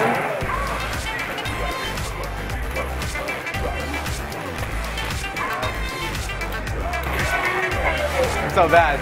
I'm so bad. My name is Scar and I just got beat by a button masher. My name is Mike and I'm the button masher. He literally beat me pressing like one button on Blanco. I got bodied so hard. Like I'm so mad right now. But I can still beat him in League of Legends. Ladies and gentlemen, welcome Scar to the booth. So Scarra, if the button mash is working, are you gonna like pick up Sona or something? I just play Rise. All right, fair enough. That'll work too. So playing other games, obviously you go to the arcade and whatnot. Do you just do anything else to release from LoL? No, it's just pretty much playing other games. Like I play League of Legends so much that like I enjoy playing League of Legends, which is like something that not many people admit to for some reason. No, it's a great game. I play it all the time too. I was, my prep actually for this tournament was I'm going to go play some ranks, just get some Ezreal going because everyone else is, so I might as well join the club. You know, gain some elo, and working, you know, get ready. playing, working. When you balance the two, you don't have to work as much. And then sometimes it's the same thing. So that's kind of all I do for a living, is play video games. No problem. We have the best job in the world. Seriously, we're sitting here in front of like 7,000 people, broadcasting to a couple 100,000 as well online. With Scarra, just chilling. What's up? How's it going? This is our lives. Actually, Scarra, you just moved to LA as well. How are you liking it? I love it, except for how expensive it is. It is ridiculously expensive, and the traffic here makes me angry. Yeah, that'll happen a little bit. Yeah, you know it's nice though. I think we could easily get a bunch of thumbs down if we said thumbs up, thumbs down for parking in the crowd here. They'd probably go thumbs down. So, how much pressure do you think these teams are under coming into this game right now? They're obviously under a lot of pressure. Like this isn't a simple like we'll split like the prize pool is $1 million for first and a fourth of that for second. Like that's a huge difference. Yeah. And you get the title of being the best team in the world. Like it only happens once a year. And it's going to be so much pressure put on both teams. I feel like both teams are mentally able to handle that pressure, though. But I guess we'll see it going into the games. Right on. Yeah, I mean, they're both like the best teams in the region, of course. You know, #1 from the whole SEA and you know, the rest of the qualifiers that TPA had to go through. And Frost, obviously #1 in Korea. So it does mean that, like, you know, Korea or you know, SEA, et cetera, are the best region in the world? Or is it just like that one team rose up to the challenge? I feel like Asia might be the best region in the world right now. And they've certainly proved in this tournament. Okay. So how was it for you playing against the Zubu Frost when you guys went over there? We actually didn't play much against the Zubu Frost. Right, actually, I heard when you guys were over there, none of the Western teams scrimmed against them. Right. They were like really, really, really hard to play against. Like CLGU couldn't even play against them. Wow. But we played against a lot of other Asian teams, and they were all fantastic. But you get to play TPA any? we actually played TPA a little bit while we were in Korea, but they've improved so much since then. Like, I thought they'd be really, really like shady coming into this event, but they've stepped up. They've proved they're one of the best teams in the world here, and I'm very happy to see what they bring out for this finals. You know, Freak, one of the things you said when you were talking to Erica, the manager of TPA, was that if you would have asked them at the beginning of the season if they even had a chance to get here, they would have laughed at you. And now these guys are absolutely ready to take this matchup, and like we said, almost overly confident, but obviously not going to get complacent. So what are your picks for this matchup? Who do you want to win? Also, who do you think is going to win? I think regardless who wins, it's going to be a 3-1. I don't think it'll go into a 5th game, which is a weird statement for me to make. Yeah. But for some reason, I just don't see a 5th game coming. I feel like both of these teams, if you had asked me who was going to win immediately following the semifinals, I would have picked TPA. But both these teams have had time to cook up something new in the conference rooms. I've been to Riot. They have blacked out conference rooms for both teams. Yeah. All they do is they sit in there all day and they play, they practice, they research other teams. I hear they're doing a lot of replay analysis in those sets. No one knows what they're doing, but I know for a fact that both teams are going to come in with a very, very strong strategies since they've had a couple days to work on it. I want to give this one to TPA, but really it's a coin flip. We can go either way. My vote is for TPA, though. All right, guys. Thank you very much, Scar. Let's give him a round of applause, guys. Ladies and gentlemen, we're now joined by the men calling the shots tonight for the grand final matchup. Lee D-Man Smith and Joshua Jat Leesman. Gentlemen, how are you enjoying the venue today? Honestly, I mean, just listen to it. It is... How good is this? I mean, guys, this is your jobs. This is our jobs. How awesome is this venue? You know, we see I think it's like a big overhead crowd shot of the place. We've filled a basketball arena with League of Legends fans. Everybody loves this game. Everybody wants to see these teams play. It is just phenomenal. Yeah, you never have to work a day in your life if you do something you love, and these players are about to watch the players do that right now. So, Jat, coming into this matchup, what do these two teams bring from their regions to each other? Both of these teams actually bring a whole bunch of aggression, and the biggest thing is going to be a Zubu Frost adjustment, because they just went through the most passive, slow-playing team in the entire tournament in CLG EU, and TPA, when they had their games against Moscow 5 and they won, 5 turrets down, 6 turrets down by 21 minutes. It's a total change of mindset for Zubu Frost because they have to match TPA's aggression and fast push, and they really have much more adjusting to do to this matchup from the last one. All right, so we're going to see just how those styles just match up there. As you said, they're both aggression. Thank you guys so much for being a part of this. We're going to kick it back to you guys just a few minutes as we get this pregame underway, as the players get ready, and as we get ready to find out who deserves to be crowned world champion.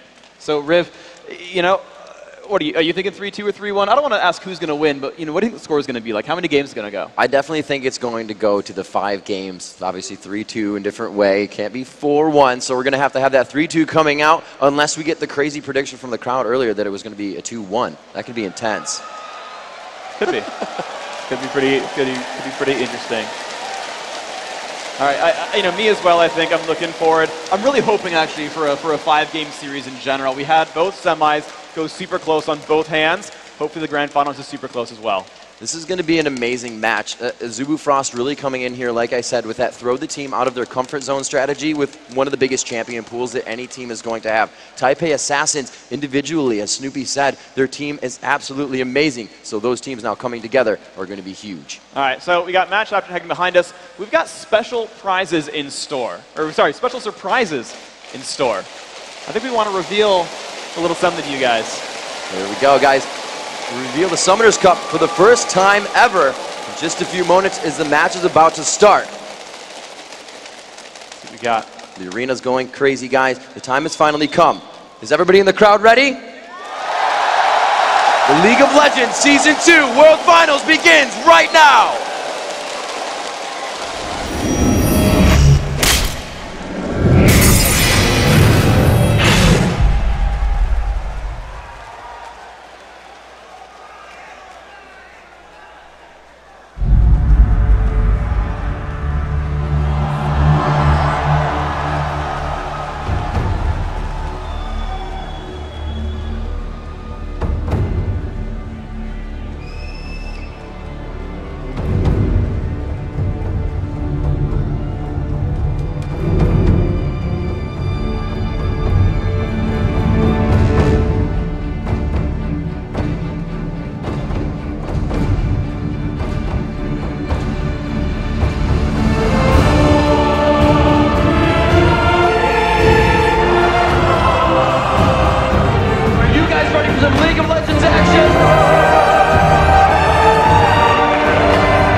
Welcome, ladies and gentlemen, to the official start of the Season 2 World Finals. I am D-Man, and here with me is Jat. Jat, that was amazing. That was incredible. That piece we just saw was a collaboration between Hollywood Scoring and Riot Games, and actually, the lyrics in that were a Latin verse for a battle between Demacia and Noxus. So whoever wants to go out and translate that, be our guest, because it is awesome. And it is that awesome that we're going to allow you to download that. It will be completely available for free, that full score. An absolutely fantastic start. Jat, we are moving into the World Final, and, well, what a season it has been. We started off the preseason at Intel Extreme Masters, Gamescom 2011. Obviously, we traveled across the world with the Intel Extreme Masters. We had IPLs, we've had MLGs, we've had OGNs. 2 seasons, the spring and summer, saw Azubu Frost rise to dominance in that. And really, these teams have traveled the world. They've grown to know each other. What a fantastic season it has been. And these teams have been through so much. I know Azubu Frost has played to thousands of people before, so I wonder if they're going to be able to live up to the energy in this room, because just sitting here and listening to that music and just watching the energy in here, my heart is just already pounding, and we haven't even started the games yet, so I can only imagine what the players are feeling right now.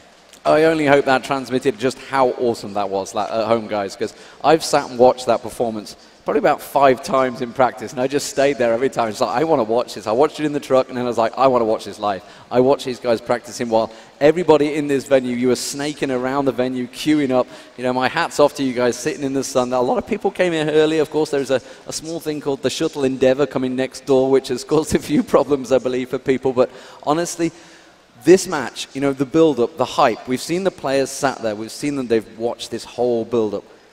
How do you deal with the pressure and the nerves coming into this match? So much of this is going to just be about playing the game. They can't actually realize where they are, what's on the line, and they have to focus entirely on their little box and just remember they're here to play League of Legends. You have to put everything else aside. Easier said than done, obviously, but they really just have to focus on playing their games and using their strategies.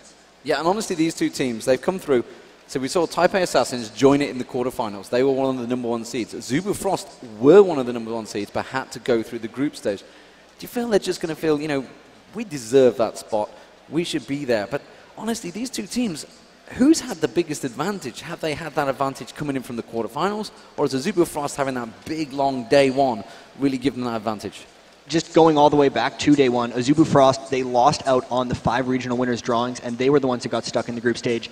And they proved pretty much that they're one of the best, obviously. They should have been drawn into the quarterfinals in their minds and crushed the group stage, beat up on Solo Mid, and then they had that close 3-game set in the semifinals. And it's, for them, vindication. They've been here before. They've had so much back and forth. That's the 2nd time they've beaten CLG EU in a best of series. It was best of 3 and best of 5 previously. And we talked about it in the pregame, but there is a big adjustment period for them because the aggression that comes out from Taipei Assassins is completely unmatched by almost any team in this tournament.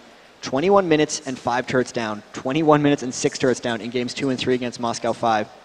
And there is that David and Goliath matchup, so Taipei Assassins did just beat Moscow 5, who many considered the favorites in this tournament. Whether that's going to be a letdown, whether they think they've already beaten the best team or not, needs to get out of their minds because this is the biggest game of their lives. Azubu Frost is the best team in the tournament for them that they've faced yet. That has to be their mindset. They need to know to step up their game for this finals. Absolutely, and of course, Azubu Frost coming into this with that massive game experience, you know, the fact that they've played in front of huge crowds already. Taipei Assassins, you could argue, in their regional qualifiers also had a very big crowd. I'm sure everybody has seen the screenshots, the pictures that were taken in Taipei, and it was just fantastic. So really, with that mindset, I mean, with this crowd, the size of the crowd, the fact that the crowd is probably going to get behind one team or another, I don't know how split they are really, we'll find out shortly, I'm sure, but you know, if you suddenly find out you're the favorite, you're unexpected, or, you know, the crowd are really getting behind you, screaming your name, how does that affect you when you're sat either in-game or something, making big plays? Snoopy was talking about this earlier, being a fan favorite, and it really feeds their energy. And I think, if I had to guess, the crowd favorite here is going to be the Taipei Assassins. It's an underdog story. People put power rankings out before this tournament. Who do you think has a chance? They were ranked 10th, they were ranked 6th. they've proven to the world that they deserve to be there. And really, it does seem like they have a lot of fans and followers behind them. And in between games, if they do fall back a match, they need to re-pick up that nothing to lose attitude that they picked up in the semifinals. They got crushed that first one against Moscow 5, and then they came back strong. They stormed, they were aggressive, they invaded the jungle, they pushed turrets, and they have to have that really from game one, but it might take a loss to get them into that mode. And I'm going to throw a completely different slant on this. All the pro players are sat there. How jealous do you think they are right now? Pretty jealous, I'd have to say. I'm a little jealous of the teams up there. Jealous. The amount that they stand to gain off of this match, not only through the fame, but also through just actual dollars. $200,000 a player if you split up the million. Even second place is $250,000. And obviously the accolades and the carryover into Season 3, which is going to be even larger than this. These guys, absolutely ready to go, I think. Absolutely ready to go, but how do you bottle that up? I mean, we've come up to the stage. I think we're probably about 5 minutes away from the beginning of this game. All them practice hours. I mean, we don't even know who these guys were practicing with. It was that secretive. They literally had the doors closed. I can only guess Zubu Frost had a Zubu Blaze up through the early hours of the morning practicing with them. And that's what they did so much of, even during OGN Summer. They were actually the team that scrimmed everyone else, and then they would exclusively scrim with the Zubu Blaze. Turned out making them a better team in the end, but they've practiced against pretty much everyone, and in this, they have that Azubu family in a lot of senses, and they must have been practicing against Blaze because they are ready to go. And then Taipei Assassins, CLG EU was a very good practice partner for them, and who better to give them scouting advice than a team that's taken multiple games from them and had to play them in a semifinals. So both of these teams, even though they've tried to be secretive, have ways of scouting each other, and this match is going to be insane. It is going to be insane. Ladies and gentlemen, let's head over to the main stage and join Rachel and DJ Wheat to get the World Finals underway.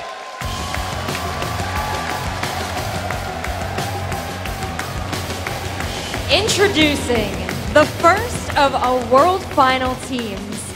Shrugging off a group stage draw, they have stormed through a tournament so far. They blitzed through the first 2 days with 5 victories and 0 losses.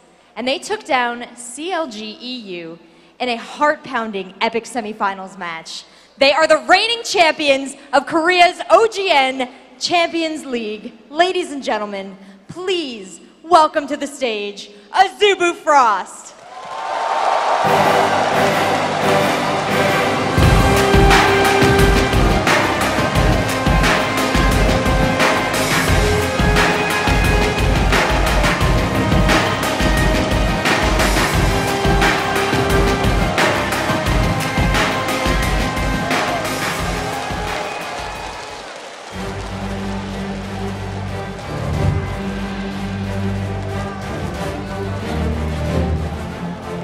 Playing as support, his 10.4 assists per game is the highest in the World Championships.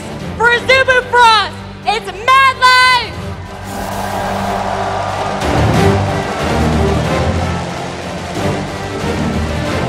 A former #1 player on the Korean realm, he has also had at one point owned 4 of the top 20 solo queue spots in North America.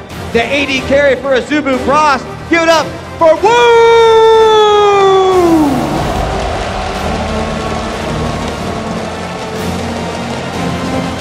A dominant force in the jungle. He averaged an incredible 9.4 assists per game in the championship thus far. It's Cloud Templar!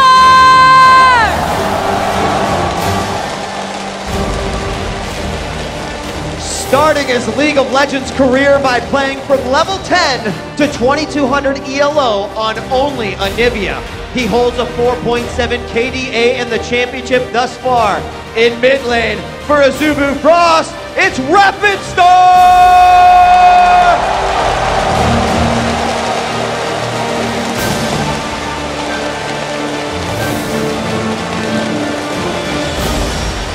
You know him for his invincible Singe and epic top lane victories. With the highest gold per minute on Frost, it's Shy! Let's hear it one more time for Azubu Frost!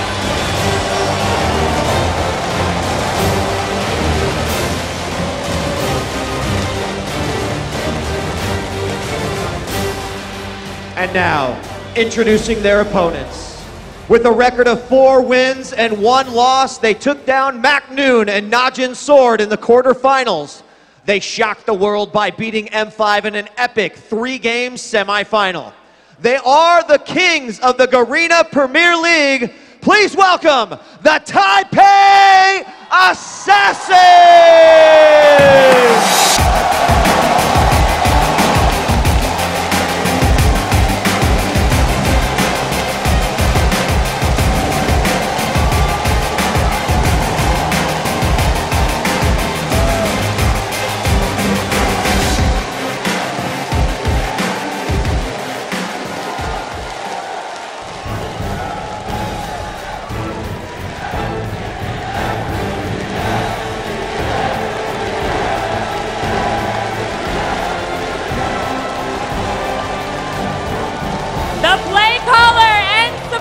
For Taipei Assassins, he's averaging 8.4 assists per game.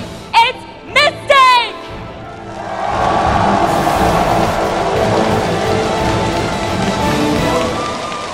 An aggressive player with outstanding positioning. He's averaging 4.2 kills per game. The AD carry for the Taipei Assassins. Give it up for BB!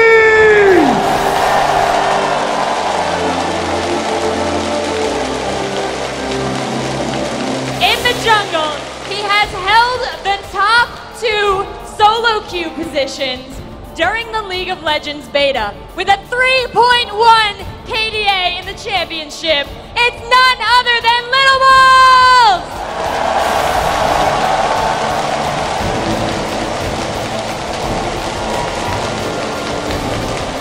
He holds the highest KDA and gold per minute of all the players on stage today. Playing as the AP carry with a staggering 13.3 KDA. Give it up for Toys!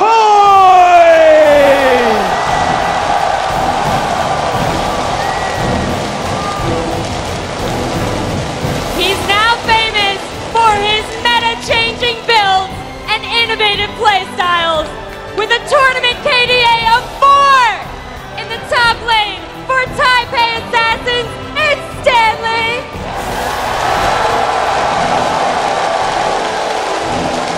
Let's give it up one more time for the Taipei Assassins!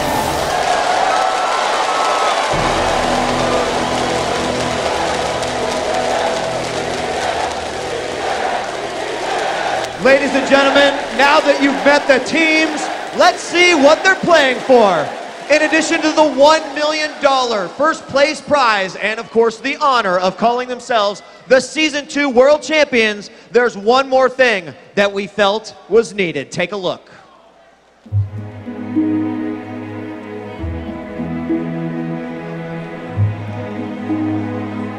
Everything starts with an idea, followed by a desire to make or build or do something great. The need is in our DNA. It rests within our soul.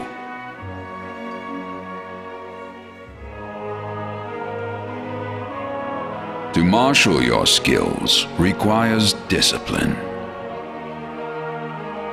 You approach your dream as a master craftsman would, taking a journey toward refinement. Within you lies an unrelenting voice telling you to make the next thing better than the last. A personal study of ingenuity and artistry. This commitment has demanded a certain amount of sacrifice, but your deliberate effort has produced work that is continually evolving and growing.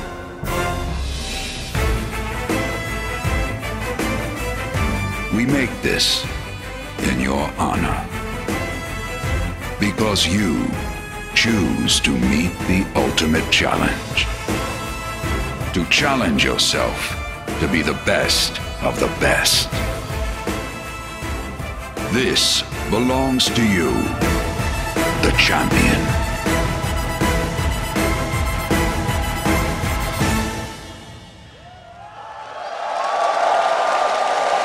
Presenting the Summoners Cup for the very first time, please welcome Dustin Redbeard Beck.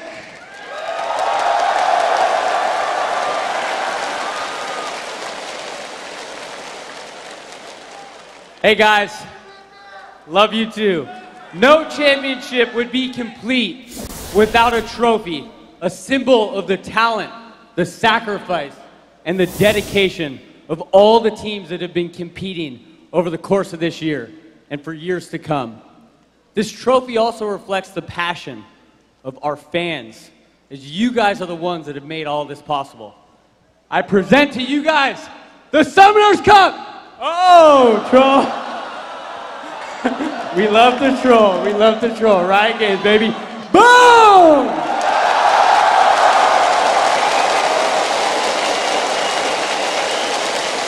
Oh, looks good.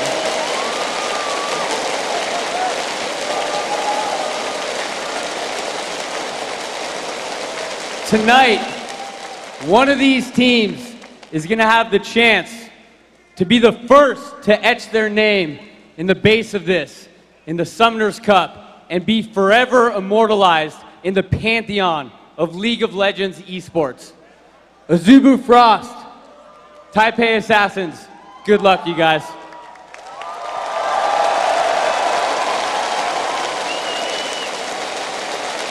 We've met the players. We've seen what they're playing for. Let's head on over to the caster's desk and begin the first match.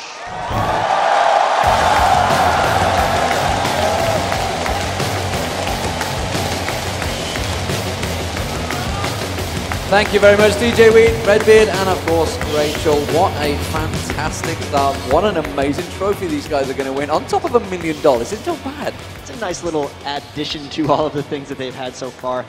And we're going to be going into Champions Select as soon as these players are ready. It's crazy that it's happening right now, because I never expected, maybe 6 months ago, to see this kind of turnout for an esports event, and just the growth and the love of all the fans and the passion they have in this game. To see everyone here, it's amazing. Yeah, and then obviously you've been at Riot Games for 6 months now. You used to be in Dignitas, of course. I'm sure everybody is watching at home is aware of that fact. Coming into this, seeing the whole venue full of League of Legends fans, we went out to get food earlier on and people wanted photos. It's like, even as casters, it's a little strange, but the players, they are the real superstars of this tournament. How much pressure. And it seems the crowd have a favorite at this tournament. It's hard to argue with. That is just awesome. That is awesome. I mean, immediately, that sort of pressure is immediately, you're the favorite, apparently, according to the crowd here at the venue. Now Azubu has to deal with not being the fan favorite. Even in the pre-games, though, there are many Azubu supporters in the crowd, but TPA, no one expected them coming into this tourney. Then they knocked out Moscow 5, and now they got the support of all these fans. They do seem to have the support of all these fans, of course. Azubu Frost had some big cheers, very generous support from both sets of fans. Coming into this, okay, let's have a look through the lanes. I mean, we saw, obviously, Freakin' Rivington touched on all the players. We've just seen some phenomenal stats from these guys. The shot callers, interestingly enough, are both support players. And the thing with the Azubu Frost is it's a shared duty between their support player, Mad Life, and also their jungler, Cloud Templar. I know Cloud Templar does have a very large voice in their teams, and here we go into Champion Select. How are they going to go back and forth? I know Blitzcrank has been pretty contested through this whole thing. Everyone's ready to go. Everyone is ready to go. It has been a big build-up. Let's see what they go with. There is the first ban, Blitzcrank. Both teams have had it banned against them 3 times, I believe, so no surprise that that was banned out there. Jace also been a very strong favorite in this tournament. Of course, they don't want Stanley having that, but we know damn well Stanley has that backup of Nidalee. Those spears so strong. Skarner being banned out, that's Cloud Templar's one of his favorite champions. And the Nidalee, if they pick it, it wouldn't be early, because they very much like to do that in a counter pick. The Jace ban, no surprise. Stanley was actually the first player to pick Jace competitively, so he's feared. Everyone knows that. They're not letting Toys have Orianna. Collective size from everyone. I'm not expecting to see that anytime soon with how dominating he's been with it and how much control that adds. And back and forth, these are all just directed bans at the players. Jax is for Shy. Back and forth, these guys obviously obviously done their homework. We only got to see Jax, I think, one time in the tournament from Azubu Frost. That was against COG, I believe, COG NA. And we actually had a clip of him getting a double kill at a sliver of health, and they're just like, you know what? That's why we're not going to let him have him. Yeah, indeed. Final pick to ban, sorry, taking a little while from Azubu Frost because there's a few things been left open. They've gone with Kog'Maw. That is a surprise ban, and definitely the fans are very much knowledgeable. And Anivia may well get locked in here. We don't know. You never know with these players, you see. We don't like to bite things early, but I don't think we've seen Toys Anivia throughout this tournament. He has played Anivia, actually. It was in the second game against Najin Sword, and he went 6-0-5 with it. That was a brilliant ploy by them because they knew that Rapid Star wanted it. CLG EU had to ban that out earlier. They're going to lock in the Sona, I'm pretty sure, because they love Sona. It's the #1 support for them, and it also potentially blocks TPA from a safe Nunu pick because the high poke from them is, and the Sona Ezreal, scouted by many as being the best two-man high poke lane you can have in the game. What's TPA going to do to counter that? And the question is, that means Azubu Frost surely might use this in the top lane. We saw it against CLG. They just shoved that top lane down with that combo. Maokai, it has been one of the strongest junglers probably throughout the tournament. Definitely sets up those ganks early. Matches the aggressive play that Type A Assassins have. Maokai is going to be a contested pick amongst both these guys. The only junglers that Lowballs has actually won on have been Dr. Mundo and Maokai, so this is a very clear pick for him. Cloud Templar has had most success on Maokai and Skarner as well, so if they pick that away, that leaves it open for the other side. If they do end up going with the Maokai, I'd almost expect a Shen from Cloud Templar because he's been very much about control of the map, and if he can just sit in the jungle and come out with Shen, that fits right into their style, especially with high pressure lanes coming out from Sona Ezreal. They're taking their time with this one, though. You can tell they don't know if they got the strategy, and a Lulu pick coming out. Poke versus Poke going to go in versus Sona there. This could be a very aggressive team pick. The next two picks, and like you mentioned, the deliberately slowness of it. He saw a mistake there, talking across. Obviously, the shot call that we said, I guess they're having a global discussion. Vladimir, we saw Vladimir in the middle for Azubu Frost against CLG. Froggen said he was well aware of that fact, expecting it against Morgana. Definitely can farm strongly against Morgana and against Anivia. And Rapid Star really likes Vladimir. He knows the ins and outs of the TPA matchup. And here could be a Karthus. Strangely enough, though, the two times both of these teams have picked a Karthus Shen comp twice, and that was the only game they lost in the tournament. But they like the Karthus versus Anivia matchup. And a Namumu coming in from Cloud Templar. First one we've seen all tournament. First one all tournament. I asked Snoopy whether he was going to do it, especially after his champion spot.